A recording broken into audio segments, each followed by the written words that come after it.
जे जुन्या काळातले कारणं आणि आजच्या काळातले कारणं जे आहे त्याच्यामध्ये फार अंतर आलेलं आहे. की पूर्वी जे आहे ते म्हणजे लोकांची आणि त्या एकत्र कुटुंबामध्ये राहत असल्यामुळे त्यांची विचारधारा आणि विचारसरणी जी आहे ते वेगळी होती. की जिस घर में जाएंगे उस घर से लाश निकलेगी, अशी विचारधारा होती.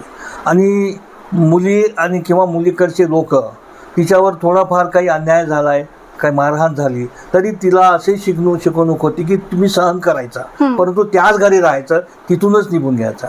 परंतु आता या काळामध्ये जे आहे आताच्या काळामध्ये ते शिक्षण आणि मुलीमध्ये जे आहे एक भावना अशी निर्माण झालेली आहे की इक्वॅलिटी,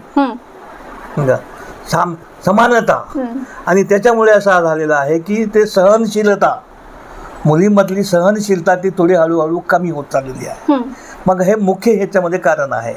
आणि दुसरं कारण हे आहे की म्युच्युअल अंडरस्टँडिंग, म्हणजे ज्या काळामध्ये जे आहे ना ते एकत्र कुटुंबामध्ये म्युच्युअल अंडरस्टँडिंग, आता या काळामध्ये जे आहे ना थोडं म्युच्युअल अंडरस्टँडिंगची कमतरता होऊ लागलेली आहे.